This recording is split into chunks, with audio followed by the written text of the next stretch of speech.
On the 6th of May 1757, Frederick fought the Battle of Prague, a confusing and costly battle against Prince Charles of Lorraine's Austrian army. The battle had ended in a minor victory for the Prussian army, but at a cost of around 14,000 casualties. To Frederick's delight, most of the defeated Austrian army had fallen back behind Prague's walls. He estimated that it would not be long before the provisions would run out, allowing him to capture the city and a large portion of the Austrian army.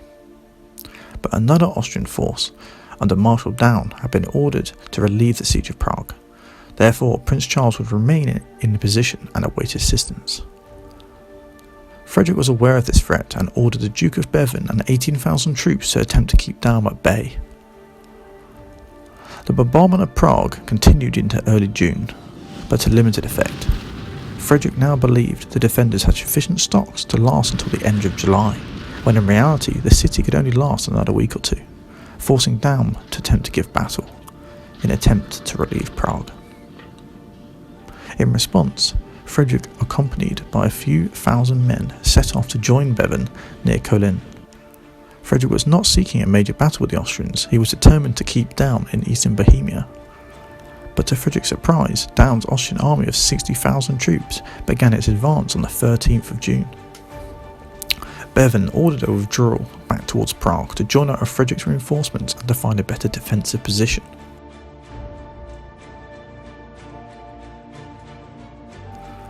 On June 16th, Frederick's army, now reinforced to 35,000 troops, was facing Daun's 50,000. The king could see that Daun's position was almost impregnable, and therefore ordered his army on a flank march to occupy new positions on Daun's right flank. During the afternoon of June 17th, Daun observed Frederick's movements, and in turn ordered his army to redeploy.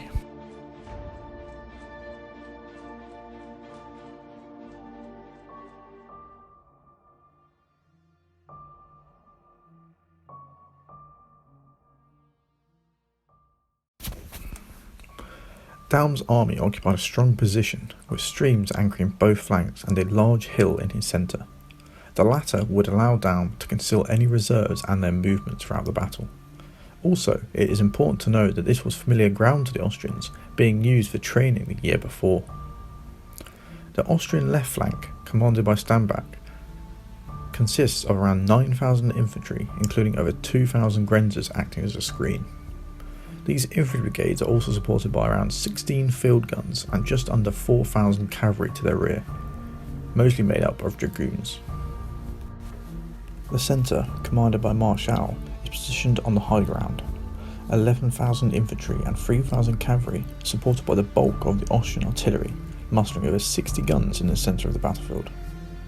The reserve, also in the centre and currently not visible to the Prussian army, is commanded by Colorado, who leads forward 12,000 infantry and 2,500 heavy cavalry. And finally, on the right wing, Nasely commands a mostly cavalry force, including around 5,500 hussars and 2,500 heavy cavalry.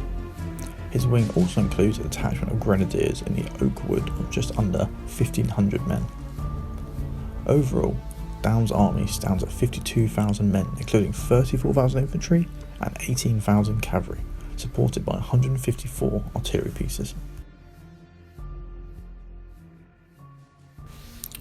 Opposing the Austrian army, Frederick's force of 34,000 men, formed of 19,500 infantry, 14,000 cavalry and 90 guns, deploys in 3 wings. The Prussian right wing, under Bevern's command, is a mixed force of 7,000 infantry and 3,000 cavalry, including 2,500 elite cuirassiers. The centre, led by Anhalt Dassauer, includes 5,000 infantry, 2,000 grenadiers, supported by the majority of the Prussian heavy artillery, and to the rear, 4,000 heavy cavalry lay in support. And finally, on the Prussian left, Zeitling's wing includes 5,000 infantry and 6,000 cavalry, most of which are hussars.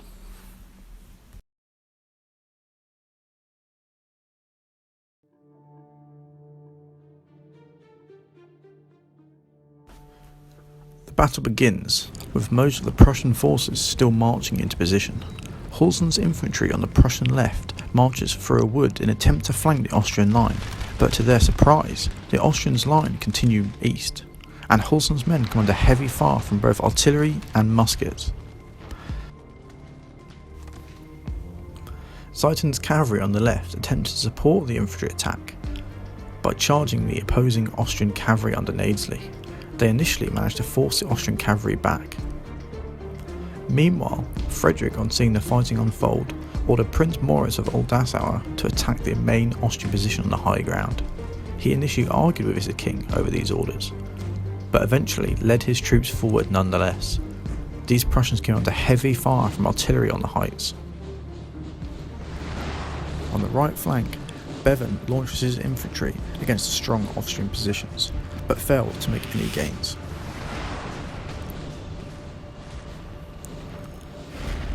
At this point in the battle, fighting continued across the line, with any Prussian gains being swiftly replaced by Austrian reserves. But it was at this point when 3,000 Prussian cavalry charged down some Austrian dragoons, allowing them to flank multiple Austrian infantry regiments in the centre of the battlefield. This attack eventually ran out of steam and sustained heavy losses from musket fire. Bevern launched his cavalry on the right flank, which successfully forced their Austrian counterparts back. Then one final attempt to break the Austrian position, the remaining Prussian infantry began one final attack, coming under tremendous artillery fire. Being charged from the rear by Austrian dragoons, the battened infantry eventually began to fall back. Halson's infantry and Ziethen's hussars covered the army's retreat. Frederick left the battlefield in despair. For the first time in his reign, the Prussian army had been defeated. The myth of Prussian invincibility had been destroyed in a vicious affair outside Kolin. The Prussian army suffered almost 14,000 casualties, compared to the Austrian 9,000. This defeat forced Frederick to lift the siege of Prague 2 days later and retreat into North Bohemia. Before we start with the Refight of Kolin, I thought I'd touch on an important subject for any wargamer, and that is, what rule set am I going to be using today? I'm going to be using Twilight of the Soldier Kings by Nick Durrell. This is one of my favourite rule sets for fighting out large-scale historical actions in the 7 Years' War. And Kolin is a very good place to start, since it is included as one of the scenarios in the book. I've also got the other 2 books in the series, Twilight of Divine Right and Twilight of the Sun King, which I plan to use in the future for English Civil War refights and also some actions from the Spanish War of Succession. If you have any questions, feel free to ask in the comments and I'll try and get back to you. Anyway, let's crack on with the Refight of Kolin.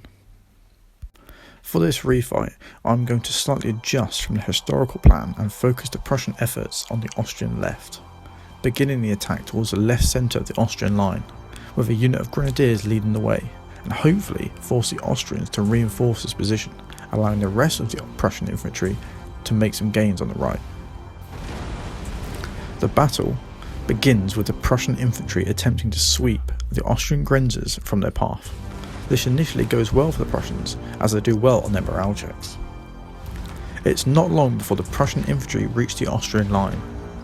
The Prussian grenadiers have a stroke of luck, routing an Austrian brigade in a swift assault. The same cannot be said for the musketeers to their left, who have come under heavy artillery fire and flee the battlefield. Colorado, in command of the Austrian reserve, sends over some of his infantry to plug the gap in the Austrian line. It is around this time that Bevern begins his attack on the Austrian left flank, with Prussian infantry wading through a stream under musket and artillery fire to engage the Austrians. In the centre, Frederick orders forward 4,000 cavalry in an attempt to exploit the gaps in the Austrian line, but these are soon plugged with Austrian reinforcements, and Austrian cavalry counterattack, forcing most of the Prussian horse back behind their infantry, causing confusion and panic across the line. While there isn't much success in the centre, Bevern's results are proving somewhat different. His infantry push their counterparts back and capture 2 batteries of heavy artillery, but are still faced with Austrian horse. Unfortunately, Bevern's cavalry have been ordered to counter the Austrian cavalry charge in the centre of the battlefield, leaving Bevern unable to push his gains on the Austrian left. In an attempt to rally one of his brigades, Colorado rides into the thick of the fighting and is shot through the shoulder, a wound that would prove fatal. In Twilight of the Soldier King's rules, combat and shooting works differently from most war games. Instead of rolling to hit or comparing a combat roll, units are forced to take morale checks with certain modifiers. On an 8+, the unit passes and suffers no effect. On a 4, 2 and 7, the unit takes a single morale failure, basically a hit or a wound. Most infantry are removed on their 3rd morale failure, but on a 3 or less, the unit is removed from the table. This result also affects any generals that are attached, though generals do allow the unit they're attached to have a reroll on the morale check, but Colorado still fails this test and is removed along with his brigade. Colorado's death causes a panic and mayhem along the Austrian line. Another infantry brigade is routed by Prussian cavalry. In a last-ditch attempt to save the Austrian line, Daun launches forward his last remaining cavalry reserve. These fresh soldiers smash into the battered Prussian infantry, running down hundreds of fleeing soldiers. The last Prussian heavy cavalry attempt to stem this charge, but are no match for this fresh Austrian reserve. With this centre destroyed and its right flank held, Frederick is forced to retreat, just like he did historically.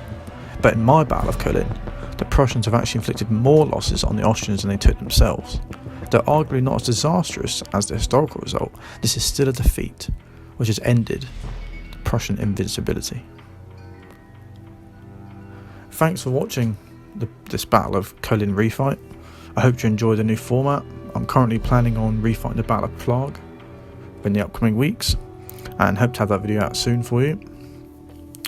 If you have any questions or suggestions about the format, or something you'd like to see or wouldn't like to see, or etc., just put them in the comments and I'll try and get back to you.